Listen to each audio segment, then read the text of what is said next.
नमस्कार मंडळी, श्री स्वामी समर्थ. कृपा सिंधू रहस्यगाथा या आपल्या हक्काच्या चॅनलमध्ये मी रेणुका तुमच्या सर्वांचं मनापासून स्वागत करते.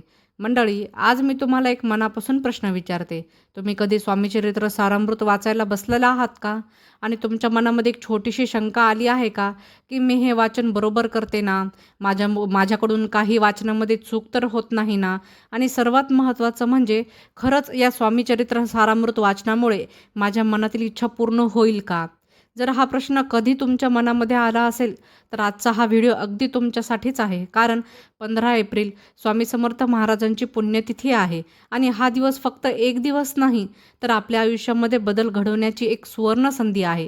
तर आज मी तुम्हाला अगदी साध्या, सोप्या आणि मनाला भिडणाऱ्या भाषेमध्ये सांगणार आहे, की स्वामी चरित्र सारामृत वाचताना नेमकं काय करायचं, कसं करायचं आणि सर्वात महत्त्वाचं म्हणजे इच्छा पूर्ण होण्यामागचं खरं रहस्य काय आहे.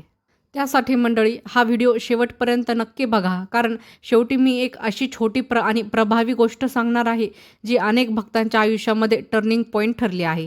चला तर वेळ न घालवता व्हिडिओला सुरुवात करूया.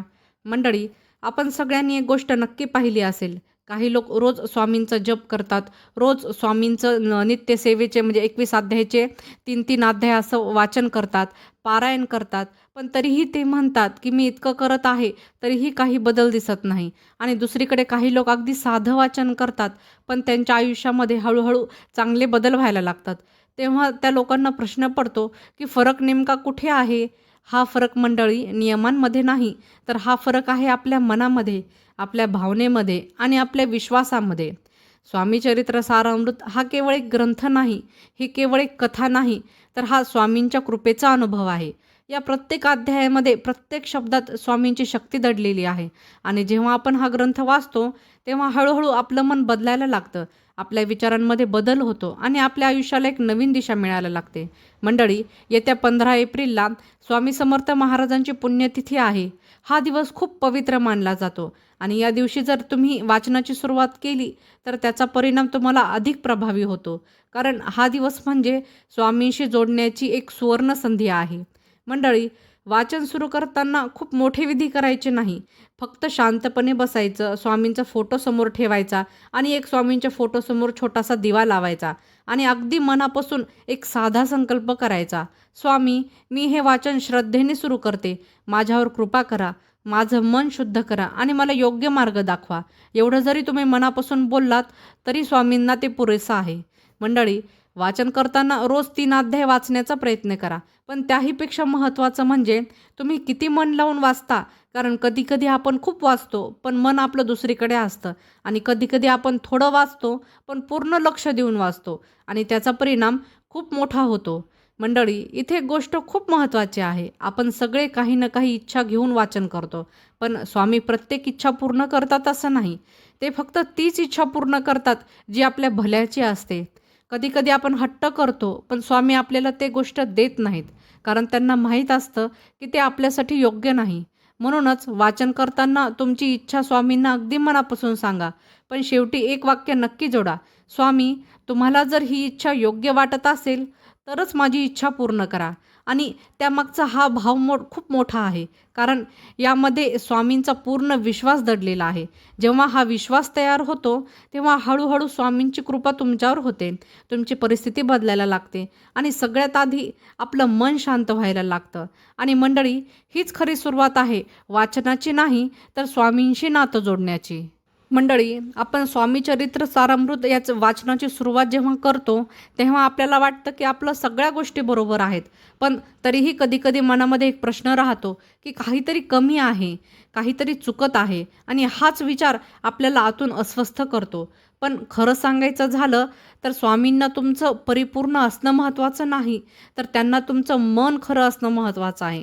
जेव्हा तुम्ही वाचनाला बसता, तेव्हा शक्य असेल तर स्नान करून स्वच्छ कपडे घालून बसा. स्वामींचा फोटो किंवा मूर्ती समोर ठेवा आणि एक छोटासा दिवा लावा. पण या सगळ्यापेक्षा एक गोष्ट जास्त महत्त्वाची आहे, ती म्हणजे मनाची शुद्धता. कारण बाहेरून आपण कितीही स्वच्छ असलो, तरी जर मनामध्ये आपला राग, मत्सर किंवा नकारात्मक विचार असतील, तर त्या वाचनाचा परिणाम कमी होतो. म्हणूनच वाचन सुरू करण्यापूर्वी 2 मिनिटे शांत बसा, डोळे बंद करा आणि स्वामींचं नाव घ्या. श्री स्वामी समर्थ. इतकं जरी तुम्ही केलं तरी तुमचं मन हळूहळू शांत व्हायला लागतं. आता आपण जपाबद्दल बोलूया, कारण हा भाग खूप लोक दुर्लक्षित करतात. पण खरं पाहिलं तर जप हीच वाचनाची ताकद आहे. श्री स्वामी समर्थ हा मंत्र खूप साधा आहे, पण त्याची शक्ती खूप अपार आहे. तुम्ही वाचनापूर्वी किंवा वाचनानंतर जप केला तरी तुमचं मन स्थिर होतं, तुमच्या मनातील विचार कमी होतात आणि तुमचं वाचनामध्ये एकाग्रता वाढते. काही लोक म्हणतात की वेळ नाही, पण आपण रोज मोबाईलवर किती वेळ घालवतो हे जर आपण एकदा प्रामाणिकपणे पाहिलं तर आपल्या लक्षात येईल की स्वामींसाठी आपण थोडा वेळ तर काढूच शकतो. मंडळी, जप म्हणजे फक्त शब्दांची पुनरावृत्ती नाही आहे. जप म्हणजे स्वामींशी संवाद आहे.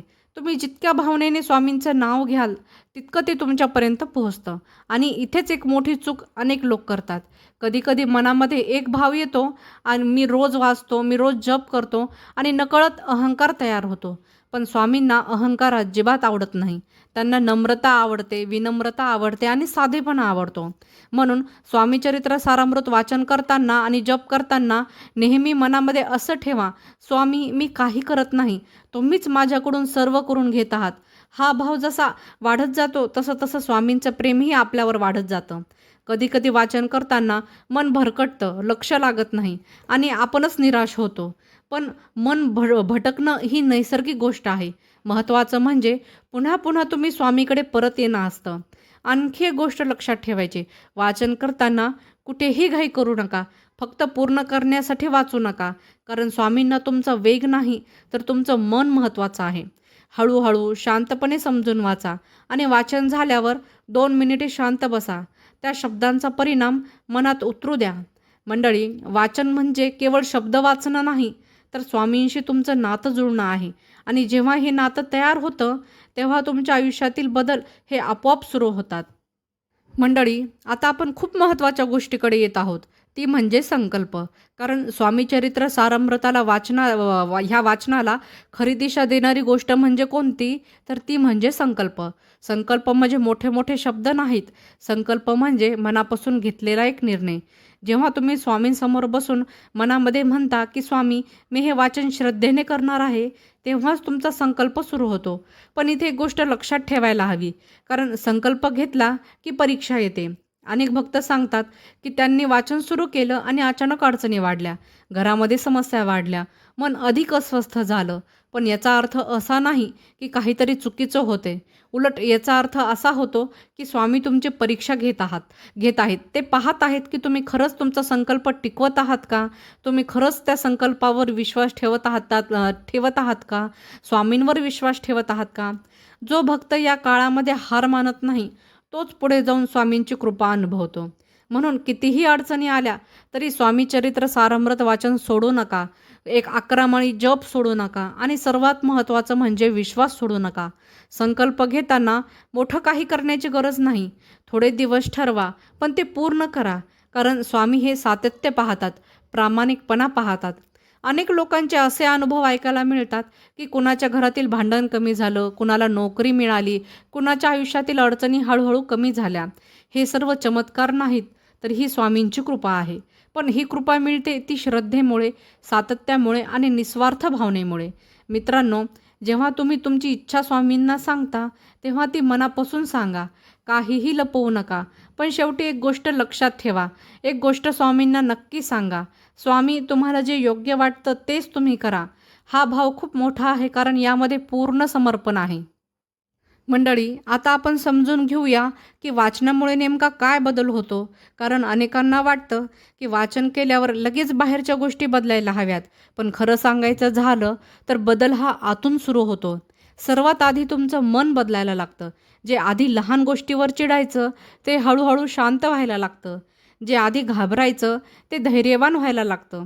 हा बदल खूप महत्त्वाचा आहे, कारण जेव्हा मन बदलतं तेव्हा आयुष्य आपोआप बदलायला लागतं. वाचनामुळे तुम्हाला एक आधार मिळतो, एक विश्वास तयार होतो की स्वामी माझ्यासोबत आहेत आणि हाच विश्वास तुम्हाला प्रत्येक संकटात उभं राहायला मदत करतो.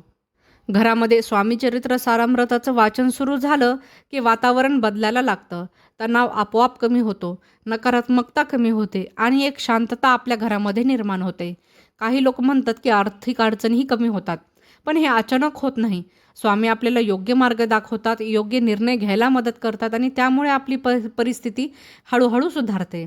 मंडळी, एक लक्षात ठेवा, वाचन म्हणजे जादू नाही, ही एक प्रक्रिया आहे आणि प्रत्येक प्रक्रियेला एक वेळ लागतो. पण जर तुम्ही सातत्य ठेवलं तर त्याचा परिणाम तुम्हाला नक्कीच मिळतो.